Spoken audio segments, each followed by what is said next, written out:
So it is true that you could get lost in the world of technical data, but with this DAP, there is no need for that. We just need to talk about the sound. This is the Lotoo PAW GT2. This is a DAP or digital audio player priced at $3,200. One of the most expensive but most flagship DAPs that we reviewed here on Audiophile Heaven. So first off, you'll notice that it has a slightly bluish tint to the display even when it is turned off. That is quite interesting, but that is because it uses a slightly different technology for the display. Even at maximum brightness, it doesn't get quite that bright. If you can see this, it doesn't overpower my camera, which means that it is a bit harder to read in full sunlight than other DAPs. So if so far it feels like I'm critiquing it, I should keep that up and critique the weight of the DAP and the shape. It is very thick and it is quite heavy. But that is where the critique stops. This is a DAP that's insanely good and made for the most critical of music lovers. First off, we should take it out of its leather case. This is a natural leather case that comes default in the package. At this price point, you can expect a lot of bonus to come in the package. So this is how it looks like. If you can see, the upper bottom end is thicker than the lower bottom end. This is because here is where the audio amplifiers are. You can see the two headphone outputs at the top, and it comes with a single-ended 3.5mm headphone output and a 4.4mm balanced headphone output. It has a volume wheel at the top, which is protected by this large metallic cover. We also have buttons on the right side, an on-off button and playback buttons. At the bottom we have a full SD card slot. This is one of the only DAPs on the market, if it is not quite the only one recently, that supports a full-sized SD card. This is important because the quality of most SD cards is much higher than that of micro SD cards. We have a Type-C input at the bottom right corner, and that Type-C input is also very important for this DAP.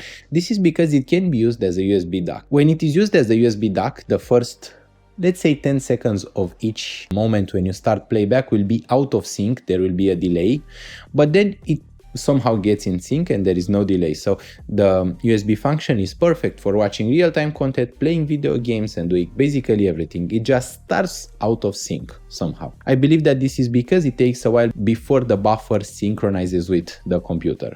It comes with a glass protector applied from the factory. I really like that because I don't want to scratch the display on such a pricey DAP. And if you can see from our B-rolls, I took it outdoors quite a bit. Now, it has a pretty long battery life, around 10 hours of playback, even if you are using the 4.4mm balanced output. It is not quite as long as some other flagship DAPs, but that's because it has a much higher driving power. This one can pump real voltage and drive the HiFi Susvara Unveiled. In fact, it is one of the very few DAPs on the market that I would recommend for the Susvara Unveiled. It actually is one of my favorite DAPs to drive the Sus U. Most of your playback will be done from your local library, so it is mainly designed for you to listen from your local library, but it has a little trick up its sleeve. It has DLNA and Apple AirPlay. It also has a Bluetooth dock setting where it can be connected via Bluetooth directly to your smartphone, but the best thing of all just happened. Lotoo dropped the LTTP. This is a protocol designed by Lotoo which allows you to stream music lossless from your smartphone to the PAW GT2. So it doesn't matter what you have on a smartphone, you can have like music stored on the smartphone, but you can also stream lossless Tidal from your smartphone to the Lotoo PAW GT2. That's insane. This is the only company who managed to do that. Lossless, wireless streaming. When we go back to just playing music, it plays very nicely. It has one of the fastest playback, but that's because the system is very simple. It is not an Android system, it is not open system, so you cannot really install apps. You just play music using one of the inputs. So you either play music from a local library using the LTTP protocol, DLNA or AirPlay or Bluetooth dock. This is interesting because a lot of people have forgot how pleasing it is to just fine-tune your collection, to select each song, to have the best version of that song, to have your favorite CD player ripping that song. There is a lot to building a music library, and I believe when you are looking at a $3,000 DAP, you are one of the people who has a nice music library. I believe that's something you are likely to do. I spoke a bit too much about the DAP and about the features. Let's talk about the sound.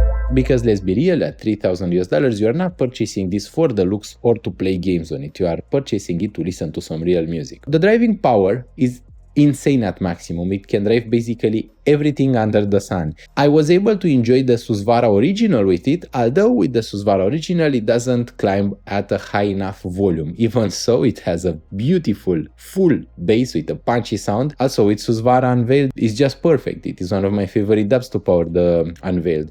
It has a very nice refined sound with IEMs too, no audible background noise, which is also super nice. I mostly have used the balanced output. The single-ended output sounds a bit warmer and a bit smoother. The balanced output is more neutral, which I tend to enjoy quite a bit. I like bass headphones, but I like my sources to be as neutral as possible, so there is a difference between the two. Sonically, it is one of the more gentle, more musically refined dubs, although this doesn't mean that it is quite that soft. It has quite a bit of bite, quite a bit of sparkle, yet it is refined. It has a wet character, which means that it will not fatigue you even if you listen to music with a lot of fatiguing elements, for example with trumpets, with blow instruments, which tend to be quite fatiguing, then it will still not fatigue you. This is how wet character sounds like. On the other hand, it is quite not necessarily smooth, because it is not smooth. It is a bit on the brighter end of things, so it doesn't have an emphasized bass, but it doesn't have an emphasized treble either. It is pretty neutral, but it's a bit soft, a bit musical. It is more refined than most dubs on the market. It just creates a beautiful musicality which is not heard of. I have most of the competition in my reach. Here I have the iBasso DX340. This is a direct competitor. Every single dub that I have, which is a flagship, tends to have a bit of a wiggle to something in it. So it wiggles a bit. It also wiggles a bit. Don't know why everything just wiggles a bit this year. I just had to move. I will likely have to move again. So maybe I did something to them while moving, because there were a lot of boxes. Anyways, iBasso DX340 is more neutral. This one is more reference. If you want something which is more musical, you would go to the Lotoo PAW GT2. The Lotoo PAW GT2 has a slightly higher maximum driving power, although the DX340 can be connected to a wall outlet to have even more power.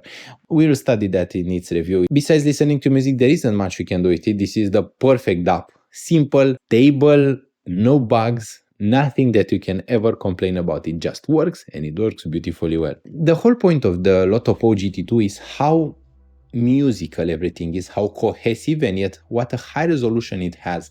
Basically, it can reveal every single detail in your music without sounding analytical. Most apps, when they have this level of resolution, tend to be more analytical, more fatiguing, and more dry sounding, while Lotoo went for a completely different direction. They made this one smoother, softer, more musical, more euphonic, more organic. Everything just sounds cohesive. Music makes sense. You just think to yourself, wow, that sounds so beautiful. I want to be there. I feel there. This is how it sounds like. It puts you right into the song, but it doesn't make that song dry or analytical. You're not in the studio. You're right there with the artist while it's singing. You feel emotion. You don't feel information. You hear what the song is all about. You don't hear the fingers of the guitarist are sliding across the guitar. You feel his heart while he's playing that guitar. It's quite interesting. It's a very different approach to what I typically review and what I seek in music, because I typically seek a more analytical sound. But this one convinced me to give it a try, to allow myself to feel the emotion of music, not necessarily the information of music. Lotoo PAW GT2 has a pretty natural soundstage. Once again, that softness and musicality can be heard in the soundstage too. So it creates a soundstage which is especially spectacular. It is natural but softly separated. It's not surgically separated.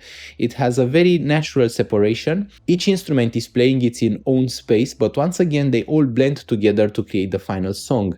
Nothing stands out, nothing is left out. Everything just is part of a greater, more complex orchestration of music. It has a uniquely beautiful sound. I think that this will be the DAP of the year.